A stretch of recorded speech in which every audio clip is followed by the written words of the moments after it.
Hey everyone, I'm Brandon, And I'm Megan. and in this video, we are freezing our asses off. Welcome to Beep Beep RV.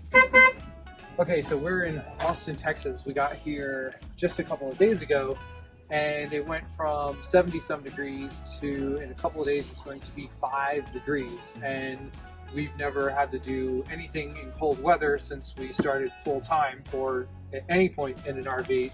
So I did some research, and I just want to show y'all what it is that I am attempting, and I'm not saying that this is the way to do it, but it's the way I've done it. So I'm going to put the links of a couple of the things that I got in the description, and it's not like any type of an affiliate thing. I just don't feel like explaining all the names and all that crap. So our concern is our water pipes freezing, especially like coming right from the source here. So what I have, you can see this black wire that's going around. This is your standard pipe heating cord. And this part right here, this is the thermostat. So the whole idea here is you put this where it's supposed to be the coldest. So this is exposed and can regulate the temperature of the heat cord. And I can feel it, it's quite warm already. So I started this here, and then you have your electrical that goes out. But I started, so the cord is first going down this way so that I could wrap directly from the source here. And I have electrical tape all through here that's holding it together. So the reason I wanted to make sure I got this is because this is the closest thing to the ground. And although it's super cold, the ground is actually going to be warmer than the air because it's like insulated. But I still wanted to make sure that since this was metal, that this would be warmed up. So I basically just took our hose and wrapped around, you can see, for our first filter. And I basically just ran the cord straight down, as you can see, and then just kind of like, you know, spiral wrapped with the electrical tape all the way through. We did have a longer hose, but I got a shorter one. It's just not like laying flat because of the cold yet. So that'll start to relax a little bit. But I have this going all the way up into our wet bay.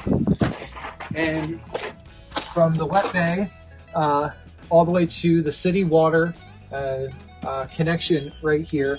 And then I have it going back, maybe you can get up all in there, back here to where our second water filter is. And then you can see this tiny little home heater. It's only about 9 inches tall, so it was able to actually fit in this little space. I just have it set at a low temperature, excuse me, with the cord coming out here. I gotta tell you, this is like, I did my best to find something that would be safe. It has like a shut-off feature if it tilts over or if it overheats. But you know, you gotta remember there's like water in here. So this is potentially a hazard at the same time, because if there was any type of water leak, now I have something electrical in here, which is not the greatest, but I have a feeling that this tiny little space heater that is electrical is gonna prevent any type of leaking issues, because hopefully I won't have any broken or burst pipes. From what I understand, most of the pipes in here are a plastic, and some of them have the ability to expand, but I don't know which is which and which aren't and all that jazz. So I have the septic totally drained, everything is empty, our black tank and our gray tank.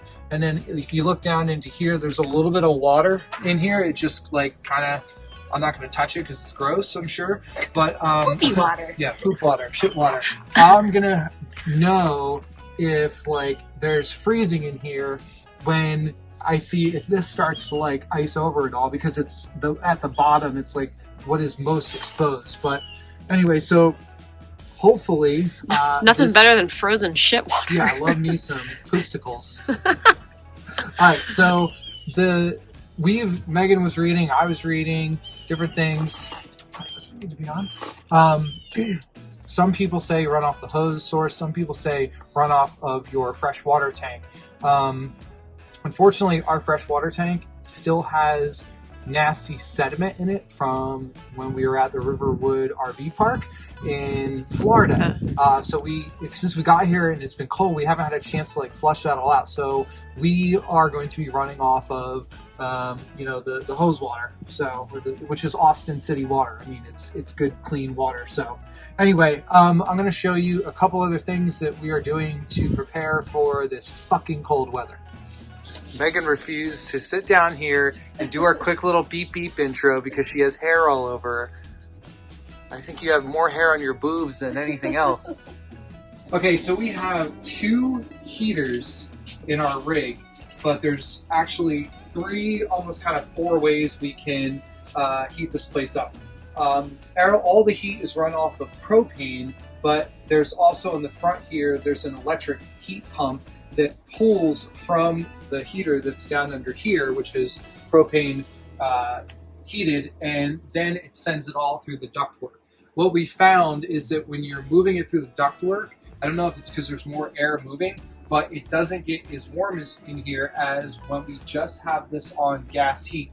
For this unit, there is a floor heater down here, and then there's one over here next to the central vac, which is covered by Megan's broom. Good job, Megan.